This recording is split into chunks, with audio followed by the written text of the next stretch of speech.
तो हेलो दोस्तों, हम देखेंगे संयुक्त पूंजी कंपनी की सीमाएं, मतलब limitations of joint stock company. ठीक है, तो सबसे पहले आती है इसकी लिमिटेशन, गठन की कठिनाई, मतलब प्रॉब्लम इन फॉर्मेशन।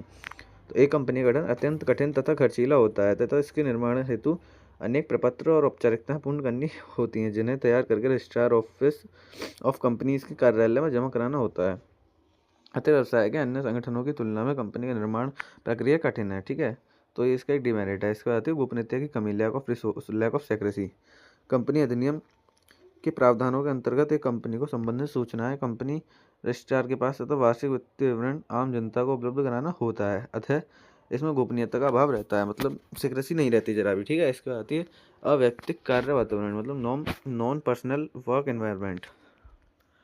चूंकि कंपनी के अंतर्गत स्वामित्व एवं प्रबंधन दोनों अलग अलग होते हैं, अतः कुछ दशाओं में उनके समन्वय की कमी हो जाती है, जिस कारण अधिकारी कार्य में रुचि नहीं लेते हैं। ठीक है, तो ये होता है इसका एक डिमेरिट कह सकते हैं इसको, नॉन पर्सनल वर्क एनवायरनमेंट। इसको आती है अनेकाएक नियम, मतलब कंपनी को अपने दिन प्रतिदिन के प्रचलन में विस्तृत वैधानिक विनियमों का पालन करना पड़ता है और सरकार की विभिन्न संस्थाओं का अत्यधिक नियंत्रण रहता है।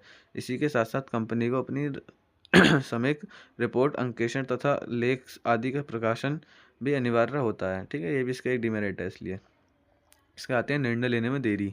कंपनी के प्रबंधन के अनेक स्तर होने के कारण निर्णय लेने की समस्या होती है। विभिन्न सभा बुलाने, आयोजित करने तथा प्रस्ताव पारित करने में आवश्यक समय व्यर्थ होता है तथा गोपनीयता का भी अभाव रहता है। ठीक है, इसके आते हैं अल्पतंत्रीय प्रबंध।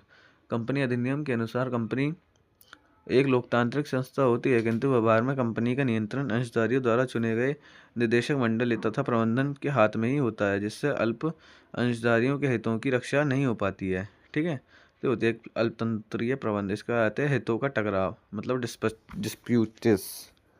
डिस्प्यूट्स। ठीक है, कंपनी प्रबंधन के कुछ निर्णय ऐसे होते हैं जिनसे अंशधारी संतुष्ट नहीं होते और उनके हितों में टकराव पैदा हो जाते हैं। जैसे कंपनी के अंशधारी अधिक लाभांश की अपेक्षा करते हैं, जबकि कंपनी लाभ को अधिक मात्रा में रोक कर रखना चाहती है। ठीक है, तो ये होता है हितों का टकराव है।